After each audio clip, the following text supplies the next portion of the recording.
Are we recording? Yes. Hello. Hi. We're munching again. Yeah, I'm not going to munch. Actually, that's really loud. Okay, C's munching. What's up? Welcome. This is our show. Oh, yeah. Welcome to our show. Everybody. Welcome to our show, everybody. This is What's Your Favorite Scary Story? Hosted by... Yours truly, Alyssa. And me, I guess, Marlene.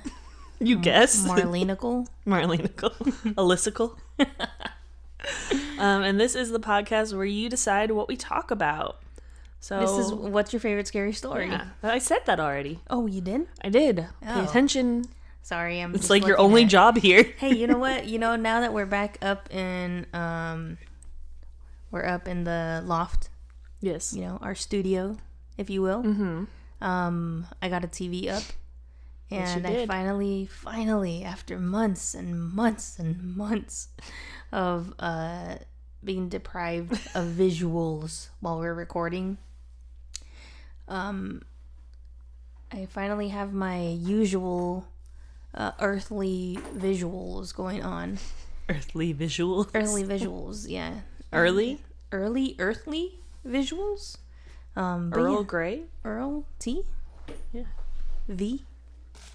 Actually, I think I want one more chip before we finish. Start. Okay. But yeah, welcome back. Yeah. How was your week? Good. I am officially part-time for the month before I dip out of this job. And I had yesterday off and I had today off and I'm already like so much happier. I can So, tell. I can tell you're much happier. Going well. There's the computer charging block. I was looking for that. Oh yeah, I forgot to tell you that I brought it up. I brought it up on Thanks. Sunday. Well, turns out we have a bunch of blocks that also work with the same cord. So. We do, absolutely. Well, I'm glad you're doing a lot better. Thanks. Me too. I saw your light dimming there a little bit, and it just kind of sucked to not be able to like. Oh my god! Excuse me. To actually be able to help you, you know, Right. get out of the The gluggafoss. The what? Gluggafoss? Is that I a don't term? know. I don't know. I just saw that word on TV. I think it might be like a location or something. Oh, like an earthly location? I believe so, but Yeah, but that did honestly, that feels like it describes the way I was feeling. gluggafoss. But now I'm feeling flossa good. Okay. Yeah. But Yeah, it's a good time. I relaxed today, did some research for today's show. Marlene came home with Dutch for me. And we're just chilling, munching, recording for you people. And then I'm off again tomorrow. It's just like the best feeling, man. I bet. Oh, it's like so good. It's like a vacation in between your shifts kind of thing.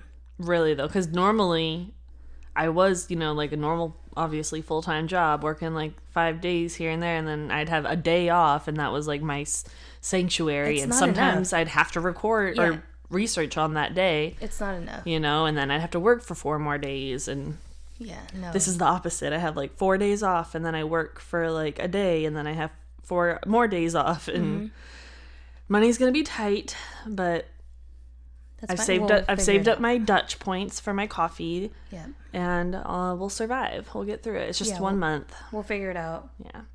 On that note, if any of you guys happen to have any job leads in the Nashville area of Tennessee that are not customer service, Yeah. I would greatly appreciate it. Your girl just cannot work with the public anymore, at least for right now, for the foreseeable future.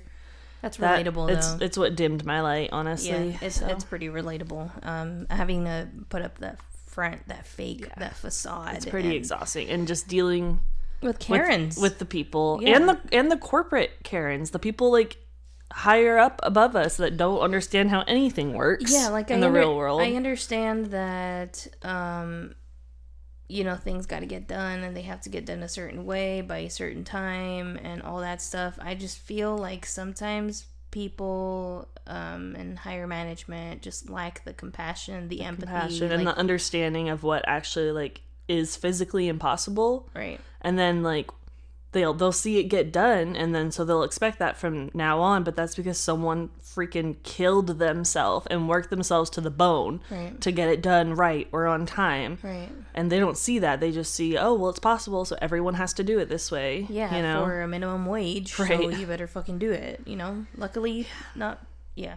Yeah, not... Anyways, it's over, and I'm so happy. I'm just sticking around part-time just because, like, I actually give a shit about the people I work with, like, every which day. Is really sweet. Like, so I'm not going to screw them over. Yeah, I've gotten to know a couple of them because I worked there. You did? For a hot minute. I also worked with Alyssa there, and everyone you worked with was just very sweet and just very kind. It was a good team. And you guys look out for each other, and that's, like, kind of rare, so I understand, like, why you still wanted to... You still, you know, have care. Yeah. I mean, and it's you, too. Yeah. You know? Like, the wrong people get a hold of you, and you're just fucking... You're going to be drained. Yeah. You know, that's why I also care about, like, where you're going, where you're headed, where you're going to... And honestly, like, I'm not going to try to overperform because I don't want someone to, like, expect that from me every day because I don't have that to give every day. You know, no one does. No one does, yeah. It's not healthy. It's not. That's why I'm kind of blessed to be in my situation with my people and my boss and my coworkers, and you got a good team too. It's like such a day and night comparison to my old job, where like I hurt my wrist in front of my boss, and she didn't even bother to give me like days off. Like, she'll give me a day off. Told you to go to urgent care. Sorry, I'm still munching. But she told you to go to urgent care, but then didn't understand when you couldn't like do work. And she would, like, okay, I literally hurt myself in front of you and two other people. Mm-hmm. And she still didn't have, like, the compassion to, like... Nope. Anyway, that's one of a million stories, and I feel like slowly it'll finally kind of... catch up to you. You guys will hear about it. Just let me process things still. Right. But anyways, on that note... Things are positive now. That's where I'm trying to get at. I know I just vented a lot, but I'm already in so much of a better place. Yeah. So, thanks for asking. I agree. Yes, I know. Thanks for supporting me and being there. Yeah, I care. I'm your wife. Yes, you are. I'm not supposed to, only supposed to ask because I'm supposed to care, but I genuinely care about you. Yeah. I know. Not just because you're my wife. Like, I care about your person, so... Thanks. Yeah, we're just nurturing each other here, That's what we do. That's what we do best, and not just because we're a woman, but because we actually genuinely care, bro. We're like good people love. And stuff. Let's spread love. There's enough fucking hate out there. As all of my mother's t-shirts would tell you, spread kindness. Yes, exactly. Throw kindness around like confetti. Confetti. And on that note, everybody for someone's take a deep breath in.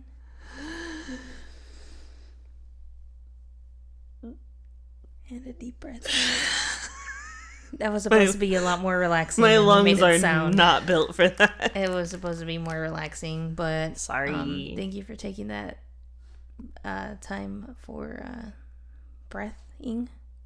Yeah, that's what I do. I'm glad you broathed with me. I breathed hard, man. Just, this is all full of... this podcast is just going to be full of... good vibes. And spookiness. Oh, hell yeah. That's what I'm here for. Just wash away all your worries. Stop worrying about that. On your skin. No one else can with this song, Alyssa, I swear to God. We keep coming back to it. You keep going back to it. Okay, say that sentence you just said again and tell me it does not directly correlate to the song Unwritten by Natasha Bedingfield. I just didn't think about it, and I don't naturally correlate the two.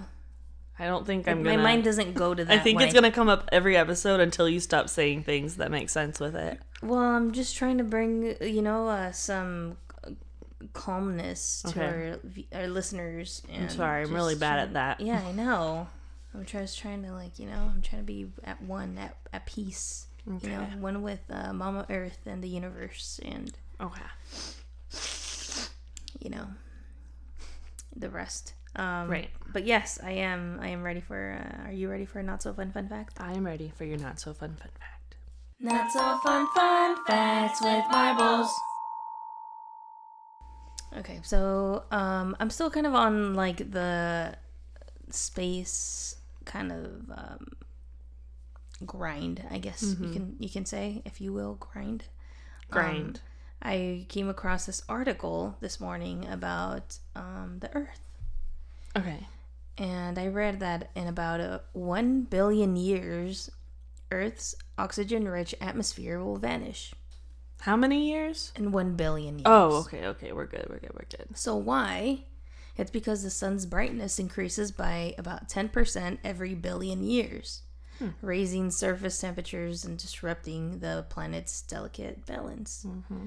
So this extra heat breaks down carbon dioxide, and with the CO2 levels falling below 10 parts per million, that's a quote from the article. I can't tell you exactly what that means. But photosynthesis can't happen. So with CO2 rates dropping, right. Plants are basically confused, and so they're not producing like the greenhouse healthy CO2s. Right. But we're accelerating the rate with our airplanes and buses. Of course, and we all are. that shit, right? So this means that plants and algae, the main oxygen producers, are gonna eventually die off. So currently, the Earth's atmosphere is about 21% oxygen, but this study predicts that it will plummet to a tiny fraction of that in just a few thousand years once the collapse begins, which is a blink in geological time. And without oxygen, animals, including us, we obviously we can't survive. Correct. And only little microbes like those from Earth's early days will eventually be left. What about so does that mean all of the oceans are going to be soaked up? I mean, because what's going to happen to ocean life? Well, everything that would come up to surface will die. Right? Maybe, I mean, I don't know much about aquatic life, and if anyone that's knowledgeable on marine life, you'd think that anything that is not bottom feeders or anything that's just hidden in the freaking depths of Mariana Trench need oxygen, some sort of oxygen. I thought they don't. Well, you know what I mean, just a little atom oxygens or whatever it's called. Really? I don't know. Huh? Because I know dolphins and stuff need oxygen, but is there not? I mean, I don't know. I don't know. Actually. I really don't know. know Me. The question's just popping in my head. I know, but I don't know much about marine life to I just, I mean, the article just said that microbes will be the only the only things left in Earth's last just days. Based off of how serious this sounds, it feels like the oceans probably won't be doing so hot, or they will be doing hot and then they're gonna go away. Yeah, so I'm pretty sure the surface temperature, as the surface temperature rises, the water. Oh my god, it's gonna boil up. It'll boil up all the animals. Oh my god, that's so terrible. Yeah. Oh no. So yeah, I mean it's projected to be a few billion years away. Projected. Right. I know we won't be here, but there will be animals and people here experiencing the terrible, awful death. Yeah. And I mean, yeah, and that's pretty much it. It's just the article is just based on that and how the Earth will soon essentially just boil up, just heat up, and that's kind of where we're sort of creeping into. It's just a stark reminder of our planet's ever changing life, I guess. It just comes in cycles from ice age to droughts to stuff like that. So it's just kind of fun. It's just kind of I don't know, maybe a little scary, just realizing how how fragile everything is. That and inevitable. Yeah, inevitable. So all of this, right, after reading this article, and I read it early in the morning, so of course I was thinking about it all day. Naturally. And so all of this led me to this moment where I'm introducing a new little segment in my segment. What are you talking about? So I thought about sharing one of my thoughts with you. Okay, how is this different than You're Not So Fun? Fun fact. It's a little more existential. Oh, we were talking about this segment. It's kind before. of like an extension of the Not So Fun fact, but the behind the scenes in my mind. This is the existential extension. Yes, of my Not So Fun fact. Shit, alright, I'm down. You want to hear it? Yeah. Existential thoughts with marbles. So, of course. So I was thinking, I thought about how, like, the Earth, they tell us, like, the Earth has been spinning for, like, 4.5 billion years, right? Yep. And I'm pretty sure it's already so existential. I know. I feel like we sort of talked about this a couple podcasts ago. And, but I was thinking about, like, the Earth, they tell us, right? It's been spinning for 4.5 billion years. And I only get, like, I don't know, 70, 80 if I'm lucky, That's a normal average human lifespan, like 80 years old, If you live beyond that, it's like, whoa, okay, like, you've lived a long life. You better. Like, you're good, But all of human history, like every war, love story, invention, and heartbreak, it fits into a little microscopic, like, sliver of that timeline. And just the thought of, like, the planet existing before us, how it's gonna keep on existing without us, and just how, like, in the time frame, we're just a little blip in the timeline of what is Earth, and maybe even all of humanity, in the span of 1 billion years. Just 1 billion, and it's been spinning for 4.5 billion. I know, and it's projected to, like, keep on.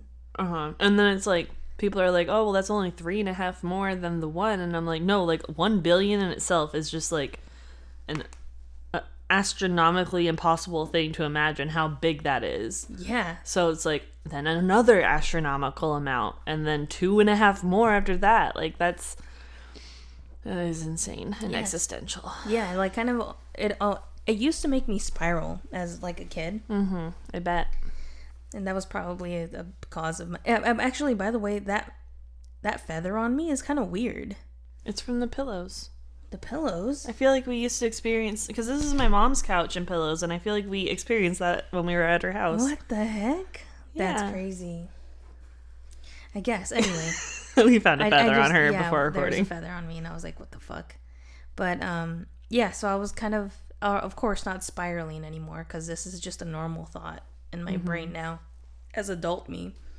But sometimes what really gets to me, I guess now as an adult, is that I spend so much time sometimes just, like, worrying about things. Right. And, like, worrying about work, worrying about emails, worrying about calories, and, like, and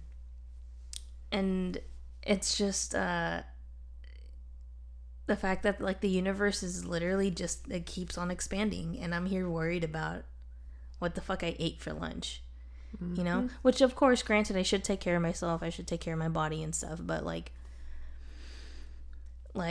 is my purpose, like, is my job to only just trip about... Well, I mean, yeah, like, drawing it back to what we were talking about, like, working in retail, like, oh my god, they act like it's the end of the world if, like, this thing doesn't happen by their minimum wage employees. Yeah. Meanwhile, and it's like the CO2 gases are going up, right? And, like, we're all going to expire eventually. Yeah, the Earth is going to explode. Well, not the Earth, but the sun will eventually explode. Right. Black holes will exist at some point. Imagine, like, being born in that lifetime. Like, I feel like they're going to have a plan by then, but probably only for the elites. And it's just like people... But even then, they won't even be safe. I feel like it'll probably be, like, illegal at some point to, like, have children. And then eventually the human race is just gonna, like, die off. And well, I mean, that would depend on, like, the government at the time. And even if we get to a point where there is a one world government, because, like, China has a child restriction. There's a thing, the whole movie about that called, I think it's What Happened to Monday. And there's this a woman named Monday, and she goes out and lives her life, and she lives with her father, I think. I only watched it once, but she has 6 sisters, and they all like dress up to be the same person, and so they all get to have a day out because you're only allowed to have one kid. And so they all pretend to be the same person so they don't get like in trouble. That's crazy. Yeah, we should watch it. I feel like you'd like it. I would like something like that. That's like right up my alley. Yeah. But yeah, meanwhile, like I was saying, like the universe is just expanding, and we're over here tripping about like sweating the small shit, the littlest things that matter 0%. And like in your case, like someone else is like worrying, but they're also worrying, like they're stressing you out, you know? Like instead of just like, I don't know, I guess it's a different situation since you're at work and you have responsibilities and certain responsibilities that you're being paid to do. But not even like my employers, but like the customers sometimes. Right. The things in a retail store that can become the end of the world for somebody is insane. And I think, like, how does it matter that much to someone? That's because it's money. It's like it's crazy. No amount. No, not even money. Like, we don't have an item that's like says online exclusive, and they like aren't happy with that answer, and they want us to magically like make it appear in the store, like that kind of thing. The reason why I think it is money is because, I think we've all met a person with like a good amount of money. The entitlement. Yeah, it's just the entitlement that goes with it. That's why that's Karens, where they're just stay-at-home wives. Or it's like, do you know how much money I spend here? And I'm like, my husband is? I don't give a shit. None of that money goes into my pocket, so I don't really care how much you spend here. Yeah, it's like respect me. Be a decent human being. Like my manager, she said literally before I ever got there, one woman came into the store with her bags and a little dog. She went up to my manager, didn't say one word, set the bags down on the floor and handed her dog and went to go shop. No. And my manager called her out and was like, do you want to try that again? I am a person and I do expect to be respected. Now, would you like me to help, like, you know? And the woman actually like checked herself and like went into her little timeout corner that she deserves to be in. Like, what the hell? Like, what the fuck is that? We're not the help. Like, nobody should be the help, first of all. Besides that, like, even that mall, that store the area, yeah. But also, there's an even richer mall a couple miles away. Yeah. So I'd expect that. I'm sure it happens there, too. We shouldn't even expect that to happen, though. We shouldn't, but we do. That's ridiculous. Yeah. But yeah, the world's gonna just die off. Yeah, and there's the fact that we gotta get our clothes. We're just so fucking small, and somehow that feels like both like terrifying and somehow freeing at the same time, because it just helps you not care. You're like, you know what? I don't fucking care. I have had that thought to like try and calm me down for sure. Yeah, because it's like, okay, well, sure, yeah, maybe this matters right now, but it's not gonna matter in the next year. It's not gonna matter a year from now, and that's something that's always like lived in my mind that I wish someone could have told me when I was in high school. Is absolutely. Like, I feel like I've always, and this is why I think I became a person. I don't think I'm really like this way anymore, but I in my early 20s, I was this person that was just afraid to just be vulnerable and show my vulnerability, and I was just a fucking asshole. And I feel like a part of that is because I got so deeply hurt while I was a teenager that I was like, I'm just not gonna fucking give a fuck. But I didn't realize that I cannot give a fuck and still be a nice person. Right. And so when I was being hurt years before that, I wish someone could have told me, like, it's fine, just let it go. You know, it feels like it's so important right now. The heaviest thing in the world at the moment. It's not gonna matter a month from now. Like, you'll be fine. It's not gonna matter a year from now. You'll be fine. And I feel like that would have helped me, I guess, grow in a different direction. Maybe make the same mistakes, but it would have been nice to know that, because I feel like it would have saved me like years of pain. But anyway, so while I was also having this existential crises of holy shit, we're all gonna fucking die eventually, and right. you know, why am I freaking out about this right now? Like, it's not happening. I'm fine, whatever. I was thinking about writing this down because I was like, okay, this is kind of a good little topic to talk about. You know, I feel like everyone at some point thinks about these things. And then I thought about you, and then I thought about like me pointing out that the Earth is 4.5 billion years old, and then your question from God knows when, because you have so many questions. But I remember this one question where you were like, but how do they know though? How do they know how old something is? How do they know, you know, how do they know they're accurate? How do they know they're right about these dates and this carbon dating and all this stuff?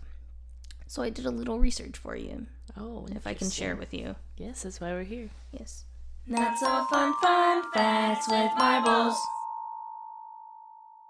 So, I'm going to make this quick because I feel like I've already used like 40 minutes of this podcast. Only 26. Okay, not too bad. So this process of dating rocks, how they know how old the Earth is, it's called radiometric dating.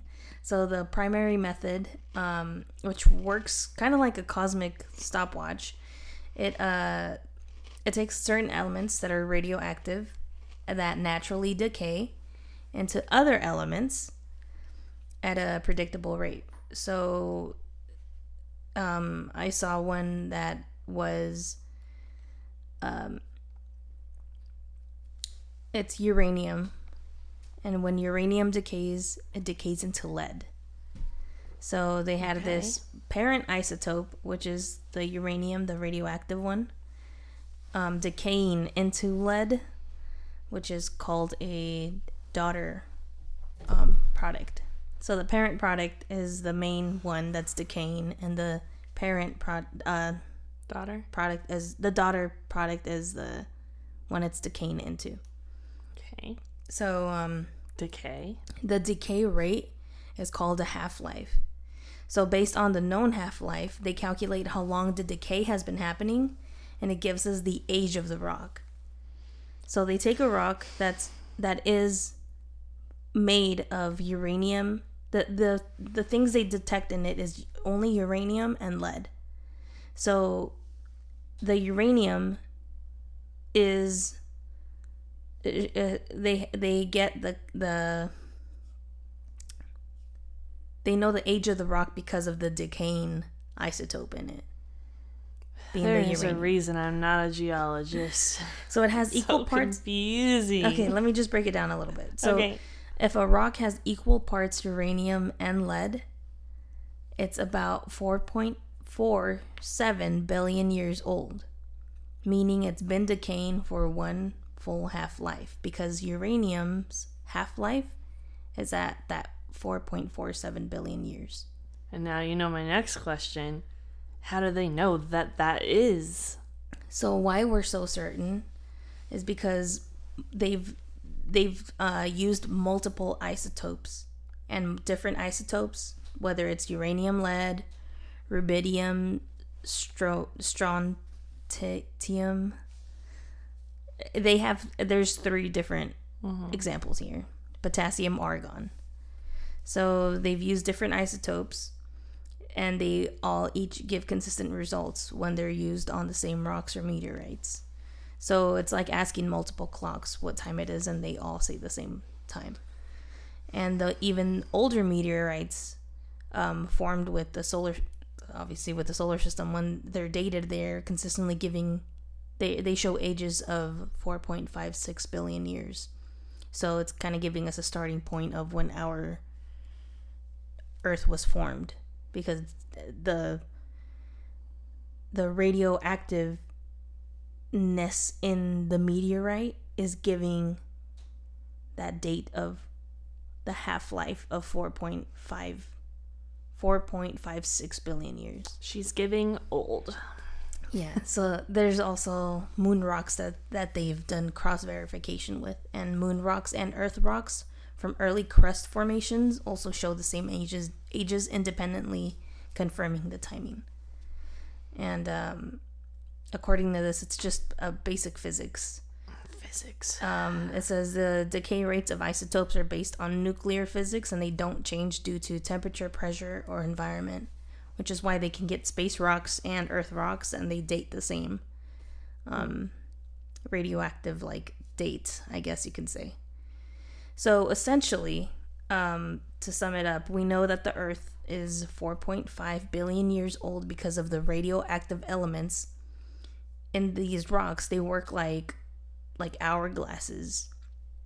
And we've checked Earth rocks, moon rocks, meteorites, and they all point to the same cosmic birthday. So when multiple clocks say the same time, you just start to trust the time. I'm gonna just have to accept that answer. I know it's correct, it makes sense, but I don't think my brain can make sense of it. So, like, I know that they're proving it over and over again, but I guess just them, how did they figure out that that's what that means, you know? It's okay, I don't expect you to have the answer. Well, they use a mass spectrometer. So the spectrometer is a super precise scientific instrument that identifies and measures the types and amounts of atoms in a sample. So it tells them what elements are in a rock. It measures how much of each isotope is present, which is the decaying part. And it helps calculate how long radioactive decay has been happening.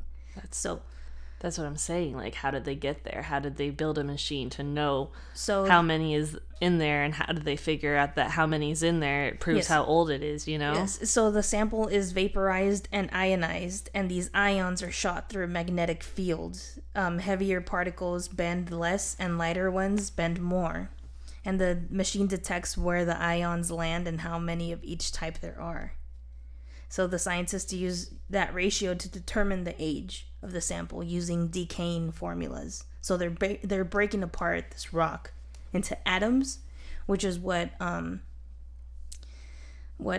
there's a really big example of this. It's called CERN, and if you're into conspiracies, you know what CERN is, and it's just this really big underground scientific lab that people think they found the God particle, the particle that built the universe. They found it there. And they've been trying to figure out what a black hole and how to create a black hole and what it is, where, you know, how do you make one, kind of thing. And it's gotten a bad rep, but it's also helped us discover things like this kind of thing. And just one more quick thing. It was the mass spectrometer was developed by J.J. Thomson in 1912, and it's the same guy who discovered the electron, which is really cool. He created an early version, the parabola spectrograph, which bent streams of ionized gas using electric and magnetic fields, and this led him to separate ions based on their mass to charge ratio. But how do they know to build it? Just curiosity of what the atoms were made of, new discoveries in electricity and magnetism, and just the growing need to understand the atomic world, especially in a nuclear physics sense. But I mean, it's just a lot, and I made sure to this is why I was like, I'm like nerding out right now, because I was literally trying to think of any question you could possibly ask, and I was like, she would just ask why and how and why and I don't how. think you're ever gonna have the answers I need, but that's okay. It's not your responsibility. Well, it is kind of. I don't think anyone's gonna have the answers I need, honestly. Yeah, and it's kind of. I tried to break it down as easiest to process as possible, because even I got confused, right. And I had to reread it a couple times before I was able to write it down at a point where I was like, I need something to explain this to me like I was 5. Yeah, that's what I need with these things, because it's I know that's how it works, and it's proven to work, and they discovered and did all the research, but it's the same question I have as to how someone was even able to start to try to figure out how to build a TV, how to build a radio. Someone had that idea and just started trying to make it. It's just wild to me. If you really think about it though, if these people are studying this thing, what makes you think they can't figure out how to do this?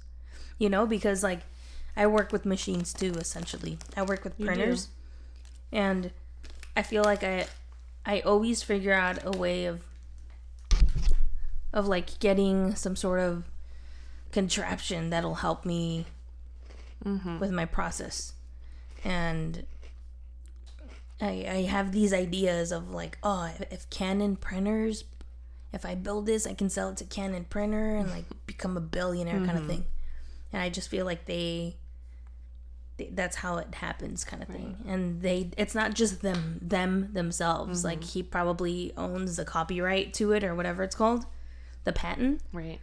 But he obviously has other people helping him. Like there's no fucking way one person is doing that. I know, but still, even then, it's just like wild because it's like your printer machine already exists, and then you come up with these ideas to like go along with it. But like once electricity was invented and there was like nothing else invented besides like a light bulb, which like is already crazy to me.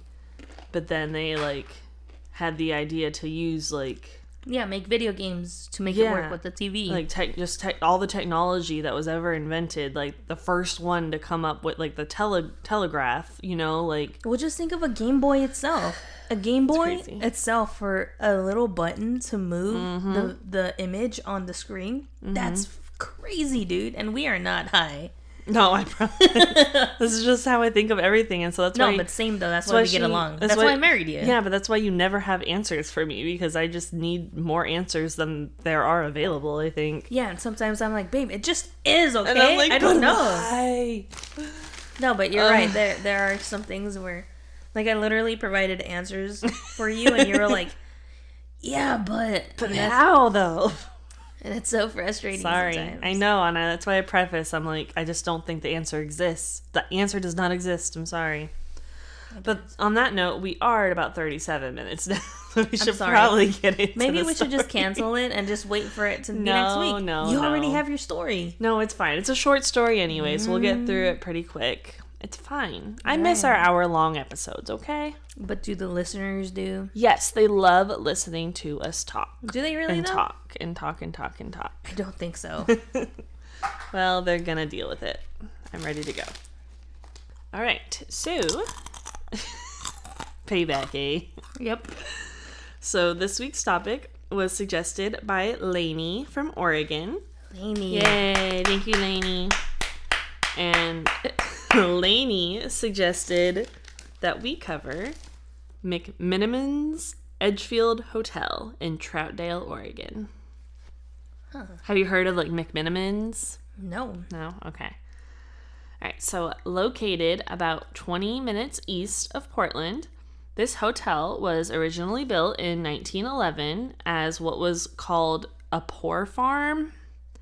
It was meant to house the poor, ill, and disabled. It was also meant to help the poor become self-sufficient through farming, since it was built on a farm. The farm eventually grew to 345 acres and included a main lodge, outbuildings, dairy, and a piggery. Oh, man. Sorry. She's over here focused on her Takis. In November of... That's not right. Definitely wasn't November of 2011. Yo, fake facts, bro. It was November of 1911. 211 inmates were moved in, and they were then called residents. Because I guess there was another, like, place for what they called the destitute in the area. The people that are poor or couldn't take care of themselves. So it kind of worked like a halfway home, essentially. Yes, yeah, I guess you could call it that. So they were moved in, and they were then called residents, which is better than inmates, because I don't think they were, like, criminals. Hey, they did their time. It's respectable. Unfortunately... Just don't do the crime again. I don't think they did crime. Oh. That's what I'm saying. So why were they called inmates? I don't know. Things were messy back then in 1911. But when they were moved over, unfortunately, 75 of them were bedridden due to chronic or untreated illnesses. Like tuberculosis? Probably. When it came to food, it got a little, like, icky feeling. Residents were divided into what was called meat and mush tables. What the heck? Those that were able to work, either in the fields or in the institution, they would get to eat meals with meat 3 times a day. And the people that weren't able to work only got to eat meat for 1 meal out of the day. That sucks. Which I guess, like, they're putting in more work and they need the energy more. But I'm like, well, if you're sick, you probably also need, like, good nourishment, you know? Right. So by 1914, this poor farm was a huge success on paper. It housed 302 residents and managed a herd of dairy cows, 100 hogs, 420 Plymouth Rock hens, and 225 chickens. I need to know how big this house is. Well, it's like a property. It's a farm of 345 acres. 345 acres, damn. Yeah, that's a lot of chickens and hens. That's crazy. They grew crops, vegetables, fruit, hay, grain, eggs, as well as 27 acres just for potatoes. I get it. Potatoes are you need everything. that vodka, bro. Hey. They did share all of this with a nearby hospital, a juvenile home, and a prison, which did provide them some inmates to work in the fields, like actual inmates, I guess. So they got more inmates. But I think they would just go there to, like, work in the fields and then go back to the prison. And make a penny a day. Probably. Or not get paid at all. Probably. Who knows? They probably got first pick for lunch, you know, because they helped farm it. Yeah. So by 1935, they reached their peak with 614 residents. Not too much later, President Franklin Roosevelt's New Deal and the job boom of World War II encouraged the able-bodied residents to finally leave the farm and re-enter the job market. Most of the remaining residents were dispersed through post-war welfare and social security programs, and the residents that were left were pretty much the disabled, that they were just so accustomed to, like, the institutionalized life that they just couldn't really leave, and they stayed there.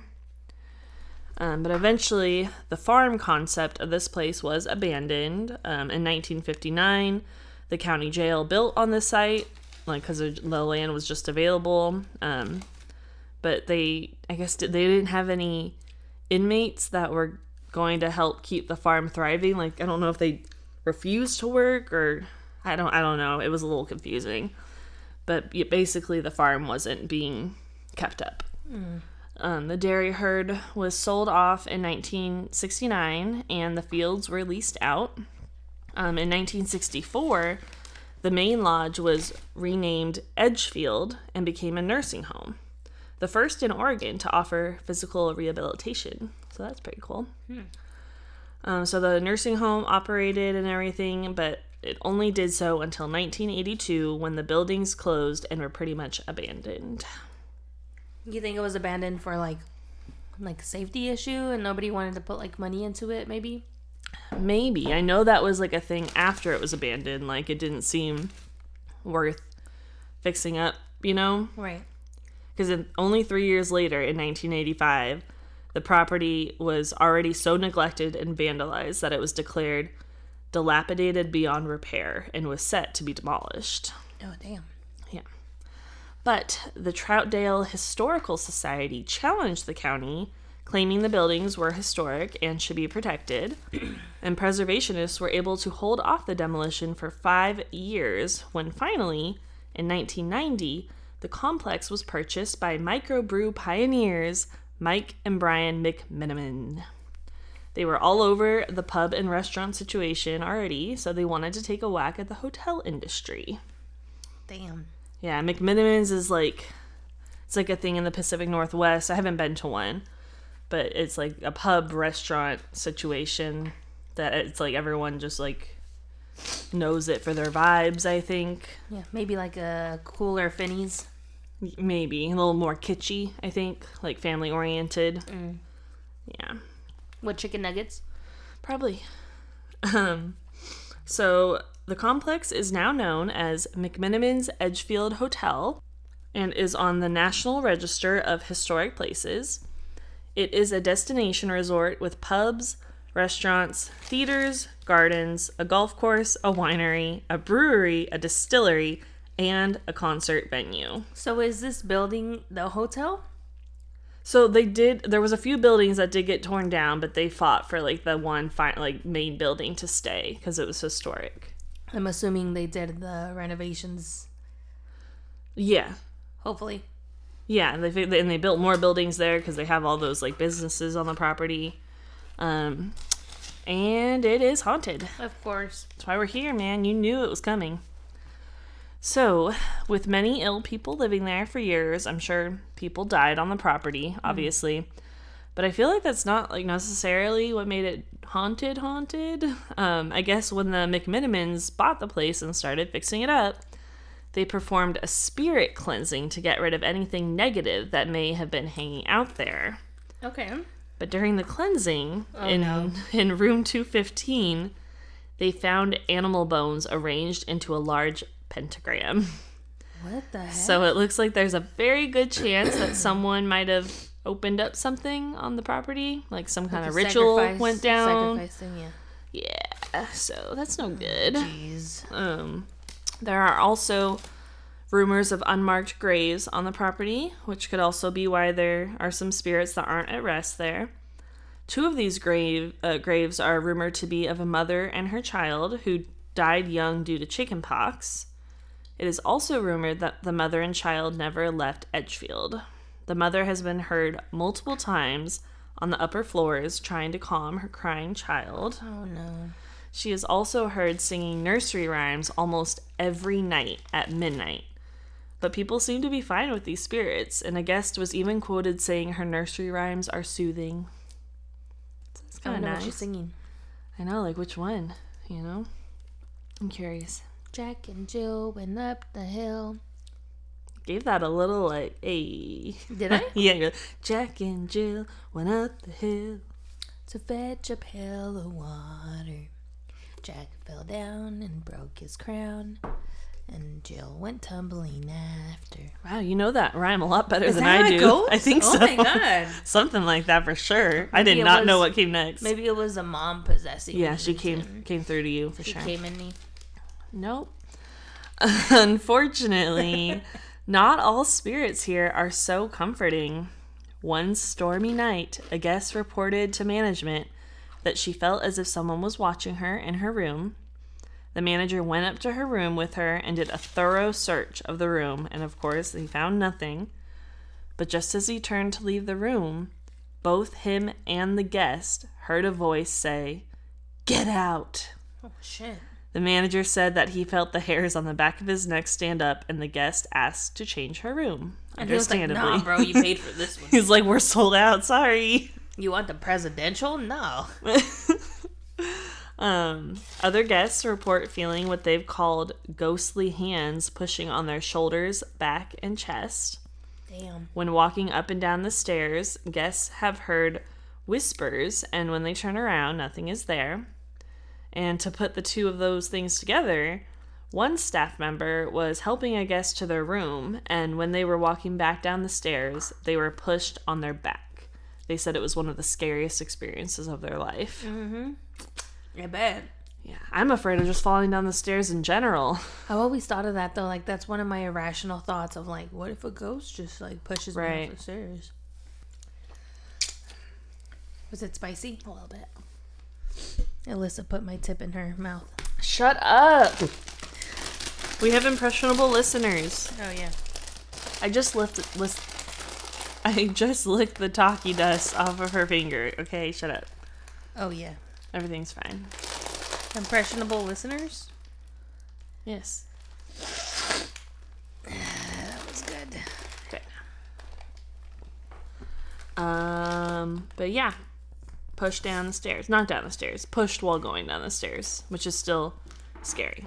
Push her down the stairs then? Push her up the stairs. No, maybe we shouldn't do that because then we'll get a lawsuit. Push her up the sideways stairs. Many guests staying in room 215 have reported being woken up in the middle of the night by an old woman tapping them on the shoulder. Fuck that. And most of the time, people will smell her flowery perfume as it's happening. I like flowery perfume. You do. I do do like that. The staff says that she is one of the friendlier spirits, but to be careful not to upset her because she can have a temper. Is she like that ghost in another hotel that doesn't like couples? Like No, I don't know what would upset her, honestly. Maybe anything inappropriate in general. Yeah, well, you remember, you know what I ghost do, I'm talking yeah. about? I mean, and if you were if you weren't married. Right. Or probably if you were gay, like us. Right, if you weren't married and you slept on the same bed, apparently this woman She was ghost, not having it. Yeah, she would pull your legs at night or something.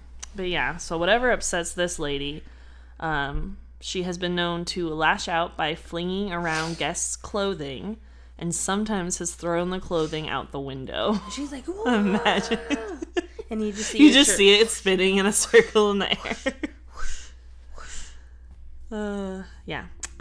People also tend to see a small child racing down the hallway at all hours of the night.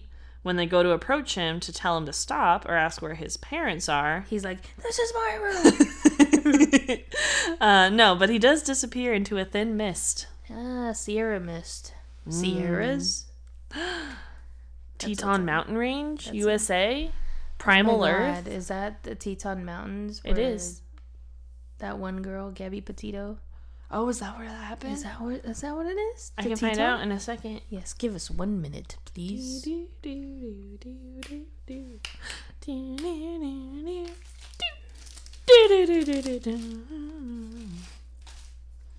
It is where she unfortunately passed away. Rip to Gabby Petito. We love you, girl.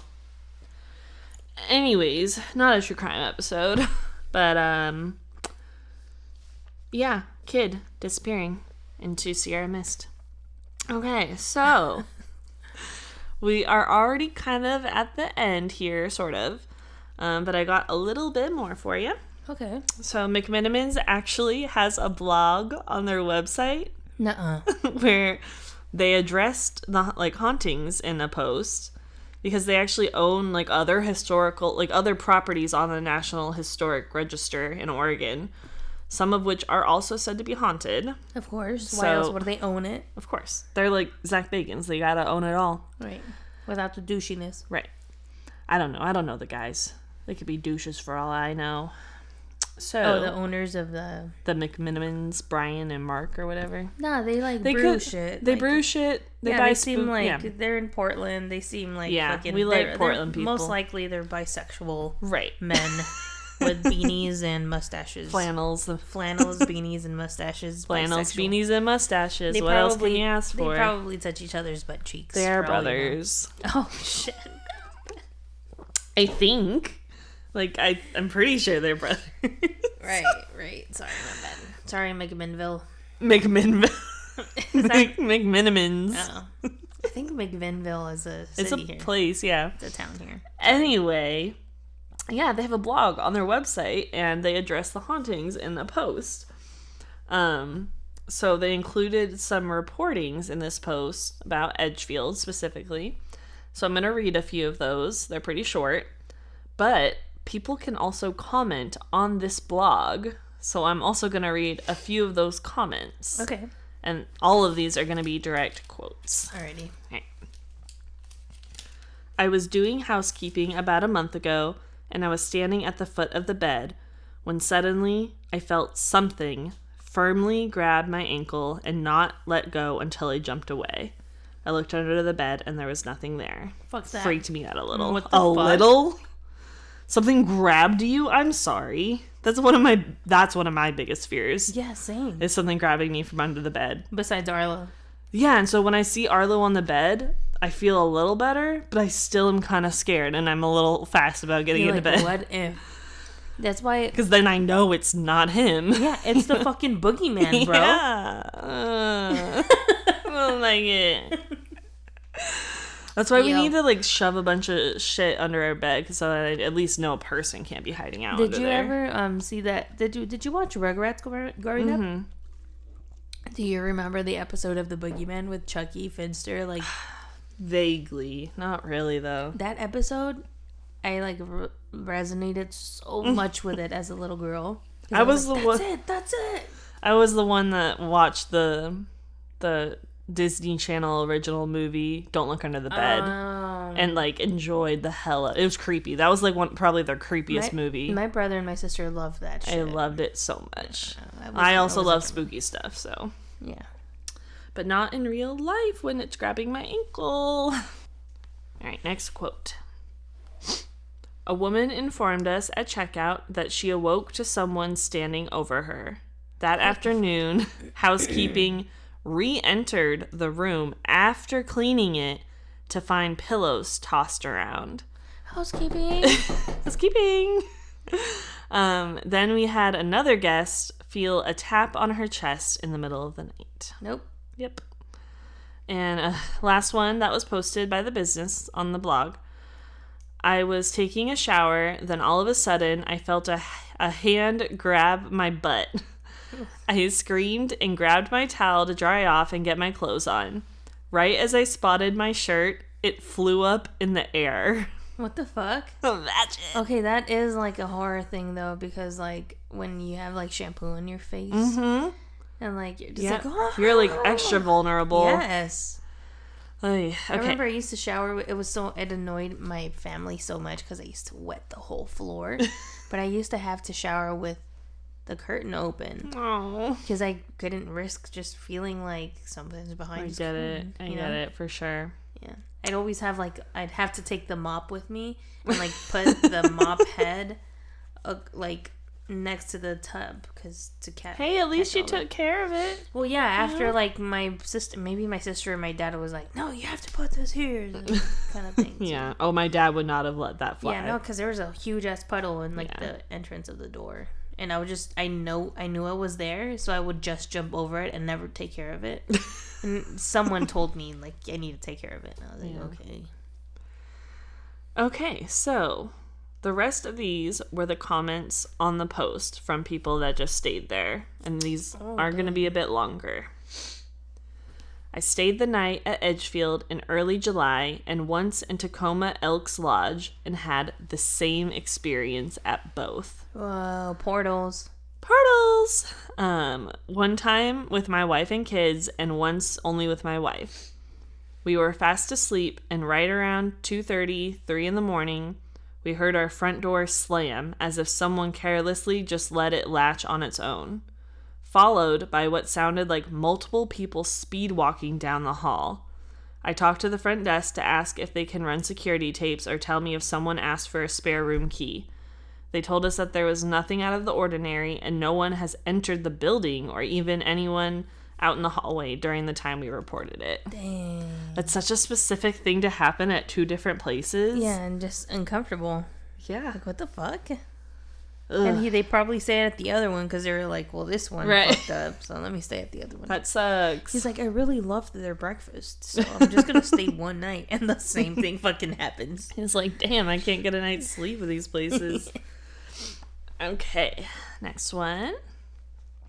Hi. I was actually up at Edgefield just a few days ago with some family and friends.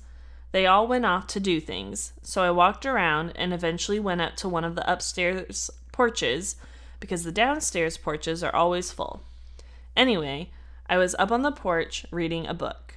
I was alone up there and it was very quiet, but I was nose deep in my book. In parentheses, I was reading It.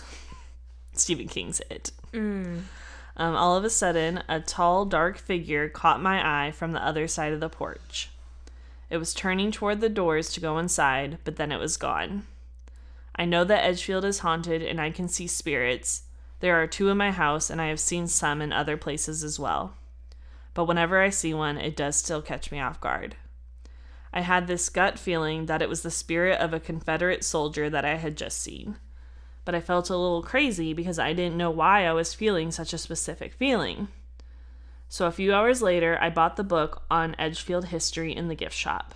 And I found out I found out that there had in fact been a Confederate veteran that had lived and died there. Damn. With finding that out, I was totally surprised, but now I don't feel as crazy. I really believe that the spirit I saw up there on the upper porch was that Confederate veteran. Okay, but how cool would it be, like, to experience that? And then, like, if you were to experience that and call me and be like, babe, so this just, like, fucking weird, it's fucking crazy as shit just happened, and I got the book and it's in there.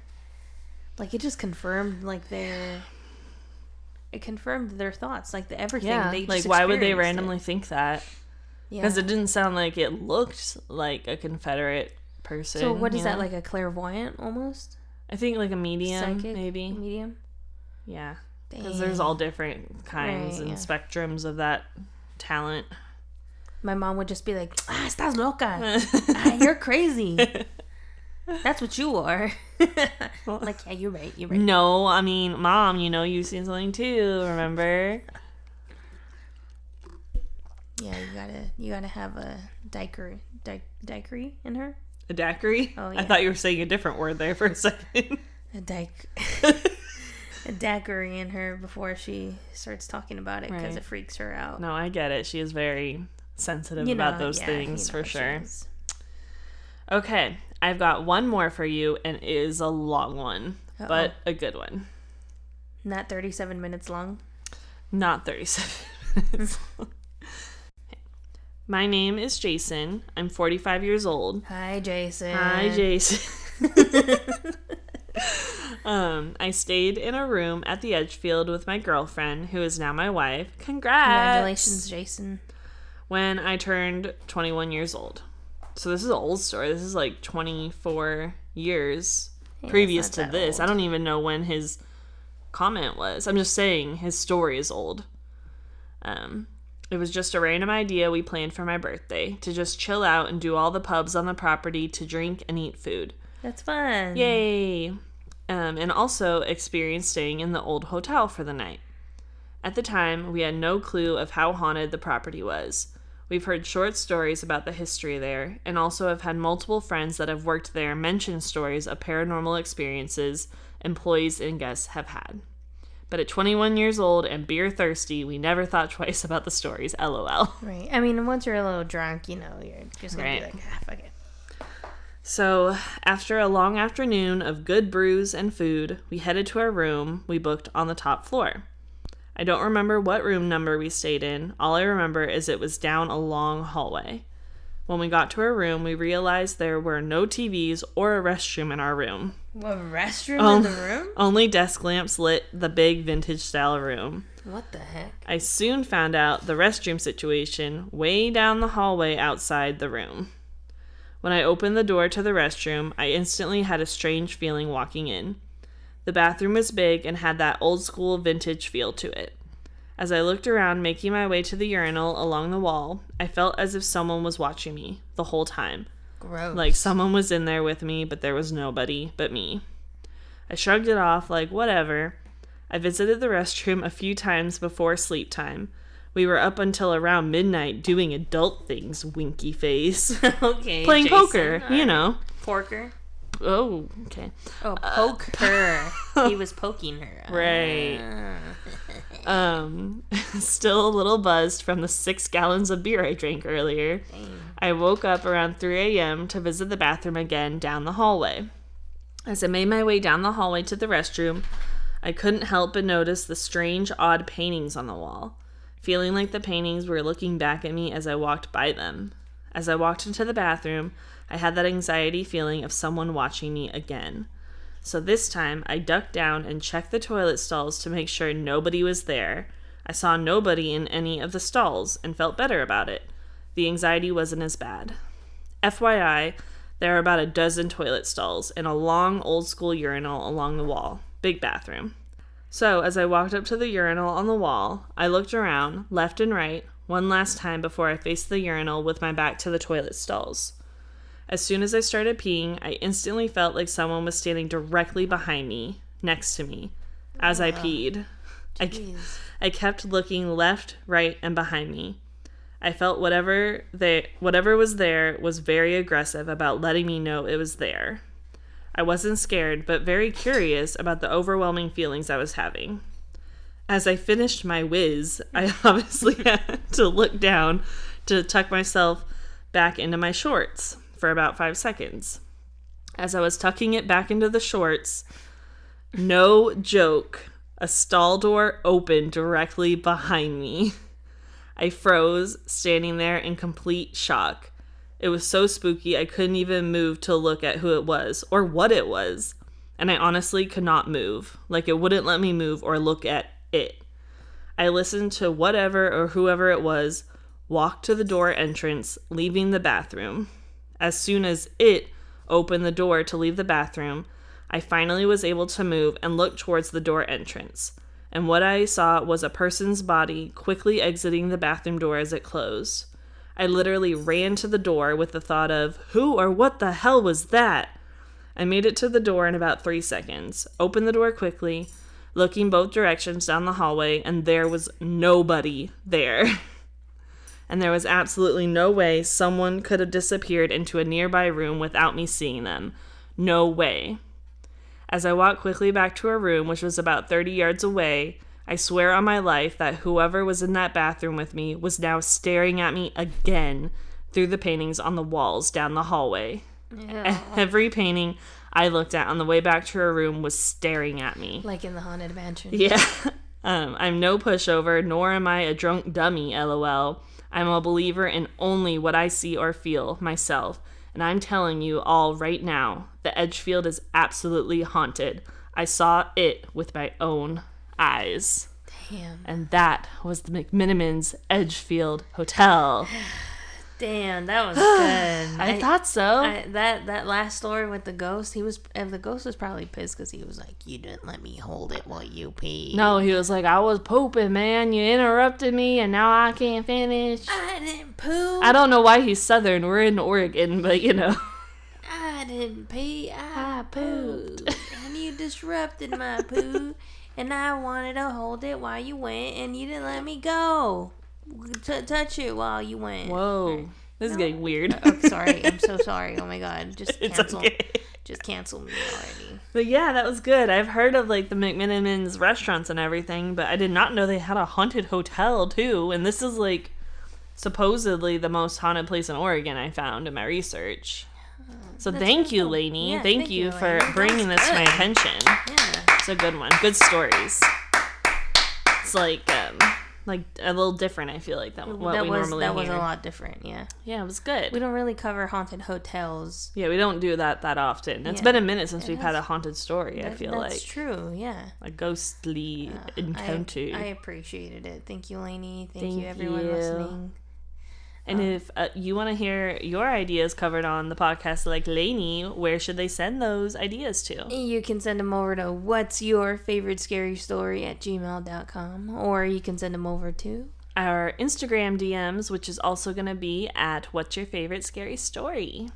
But thank you for listening. I hope. Thank you so much. Thank you for listening to my new little segment. Existential crises. Existential thoughts with Marbles.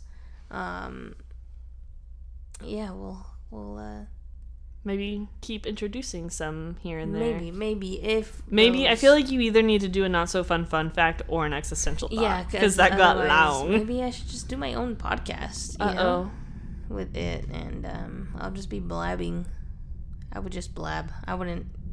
We'll put a poll to see if Marbles should make her own podcast. Yeah, and I'll just talk about everything and nothing, and. Will I be here, or are you going to be talking into the air? I don't know. It depends, you know? Okay, we'll workshop it. We'll see if it should happen first. Yeah, then we'll it is dinner time for the cats, and I guess it's dinner time for us. Oh, Marnie, you're fine, girl. She's like freaking out because there's also like a loud sound outside. It was a motorcycle or something. Marnie, come here. Not even a motorcycle. It's a 4-wheeler, and they have a annoying engine on it. Yeah. I've seen it last time. Yeah, she was freaking out. It. Anyways, we're going to go have some white people tacos. And just have a nice little night together. Yeah, maybe pour up a little whiskey, you know? Ooh. A little whiskey and cokes. And whiskey and cokes. And I'm glad I have my television back. Yes. The screensavers were quite lovely. I love watching the screensavers. I'm like, oh my god, that's so pretty. Look at that. Gorgeous. Xinjiang, China? Gorgeous. I Wow. don't think of that like when I think of China. I know. Like expansive mountain ranges and like the greenery. Oh my so god, pretty. it's so beautiful.